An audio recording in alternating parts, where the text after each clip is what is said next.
बिस्मिल्लाहिर्रहमानिर्रहीम। आज हम चैप्टर 12 इलेक्ट्रोस्टैटिक लेक्चर नंबर 16 और very important long question charge on an electron by Millikan's method.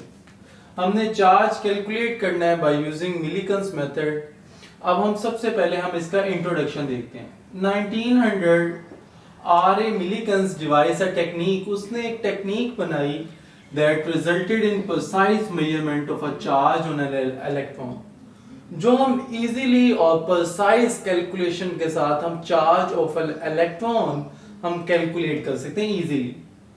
अब जो हम उसके लिए स्टेप्स फॉलो करेंगे वो अब हम देखते हैं। सबसे पहले हम ये स्टेप्स पढ़ते चले जाएंगे और इस डायग्राम को एलैबोरेट करते चले जाएंगे।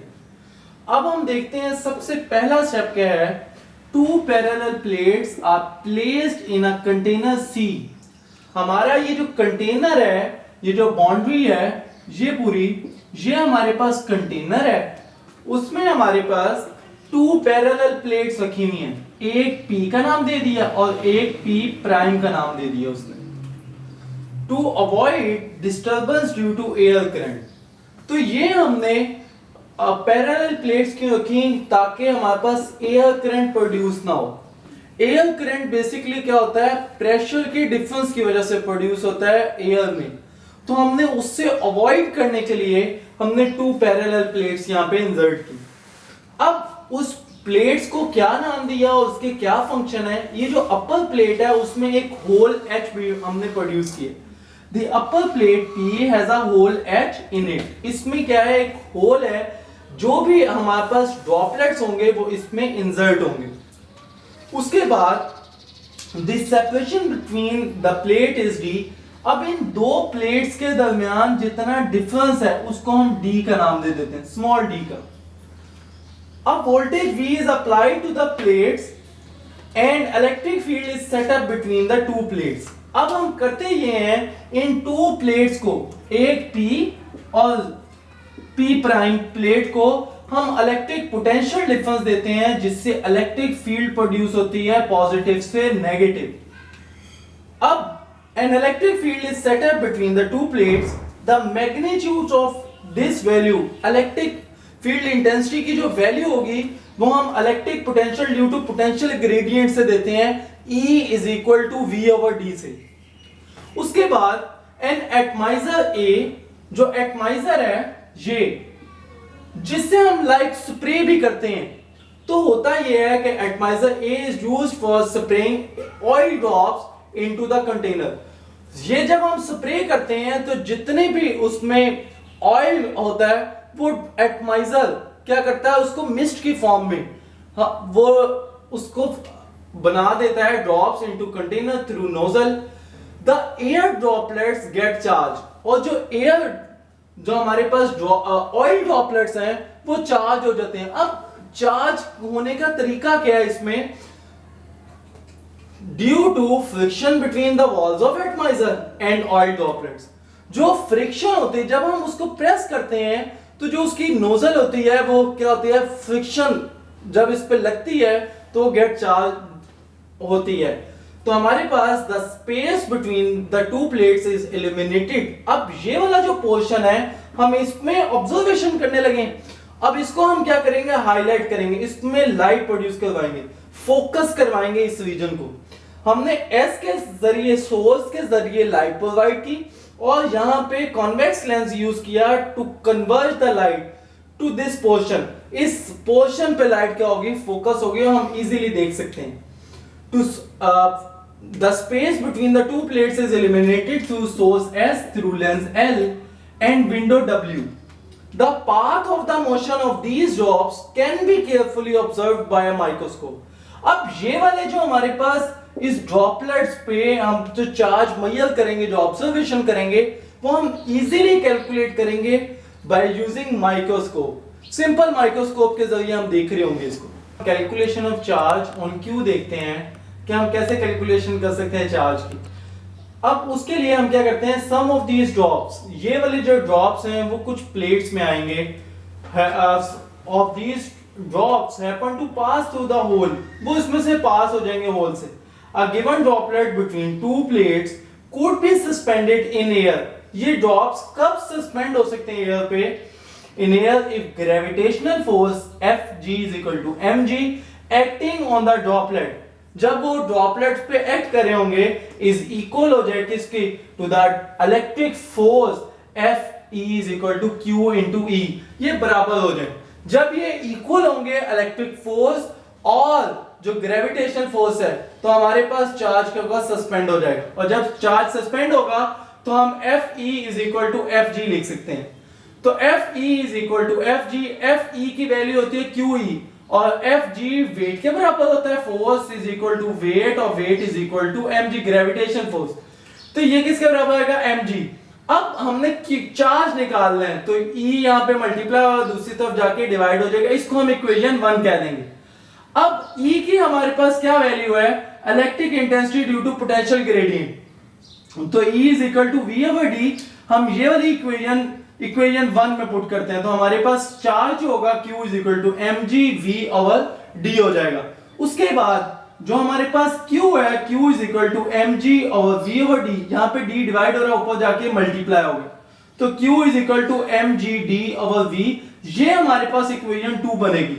जो इक्वेशन 1 है इसमें से MCQs और जो शॉर्ट क्वेश्चन है वो बन सकता है। तो हमारे पास उसके बाद हम कैलकुलेशन ऑफ मास m देखते हैं। ये हमारे पास इक्वेशन आ गई, हम मास अब कैलकुलेट करते हैं। मास के लिए हम क्या करेंगे? इस जो इलेक्ट्रिक पोटेंशियल हमने प्रोवाइड किया हुआ है ये हम स्विच ऑफ कर देंगे ताकि उस पे जो इलेक्ट्रिक फील्ड है वो हमारे पास क्या हो जाए? बंद हो जाए। तो उसके बाद in order to determine mass m of the droplet, the electric field between the plates is switch off। Electric field हम क्या कर देंगे? बंद कर देंगे। तो जब बंद करेंगे क्या होगा?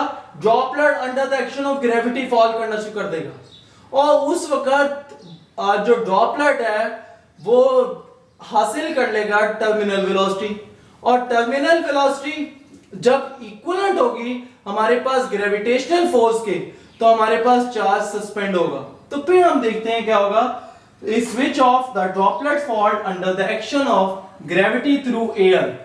तो it attains terminal speed Vt almost at the instant when electric field is switched off, since the weight of the droplets must be equal to the drag force। वो किसके इक्विवेलेंट हो जाएगा? ड्रैग फोर्स के। Hence by using Stokes law, जब हम Stokes law use करते हैं तो Fd is equal to 6 pi eta R into Vt, हमारे पास इसका फार्मूला होगा। और जो ग्रेविटेशनल फोर्स है Fg is equal to mg, where R is the radius, R क्या हमारे पास? Radius of the droplet, and eta is the coefficient of viscosity in air। ये air की viscosity है eta। अब जब हम इन दोनों इक्वेशंस को इक्विवेलेंट करते हैं तो जब हम इक्विवेलेंट करेंगे तो क्या आएगा? अब हम वो देखते हैं, Fd is equal to Fg, तो क्या होगा? 6 pi eta R into Vt is equal to mg। अब यहां पे अगर हम मास निकालें तो मास कैसे आएगा? मास के लिए हम डेंसिटी यूज करते हैं, सिंस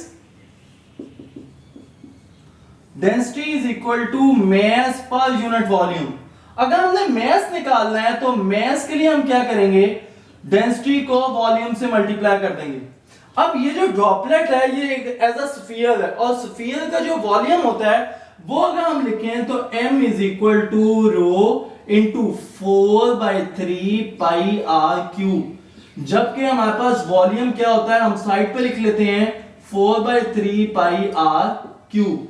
अब ये जो मास की वैल्यू है हम इस इक्वेशन में लिखते हैं, इसको इक्वेशन 3 का नाम दे देते हैं। लेट्स सपोज इसको हम g को डिवाइड कर देते हैं नीचे, तो जब g को डिवाइड करेंगे तो यहाँ पे मास आ गया, इसको हम इक्वेशन 3 का नाम दे देते हैं। अब हम इसकी वैल्यूज इसमें पुट करते हैं, हम इक्वेशन 2 को रहने देते हैं। तो अब हमारे पास अगर हम यहां से मास की वैल्यू यहां पे पुट करते हैं तो हमारे पास m is equal to 6 pi eta r into VT over g is equal to density into 4/3 pi r cube. ये वैल्यू आ गई हमारे पास।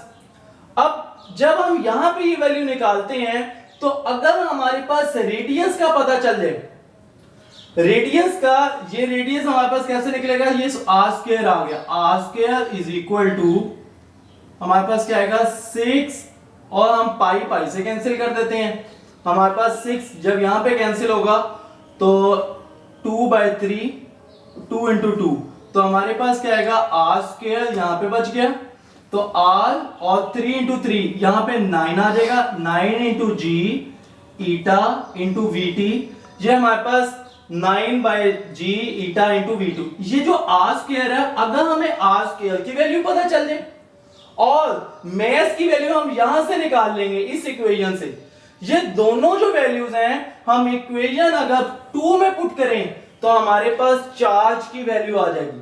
अब ये जो चार्ज की वैल्यू हमारे पास, हमने इसमें कैलकुलेशन की, इसको हम डायरेक्ट ही लिखेंगे। अब जब हमारे पास इसको कैलकुलेट किया फॉर मेनी चार्जेस, तो जब मेनी चार्जेस पे हमने कैलकुलेशन की तो हमारे पास जो चार्ज की value I on an electron वो आई 1.6 क्रॉस 10⁻⁻19 कूलम।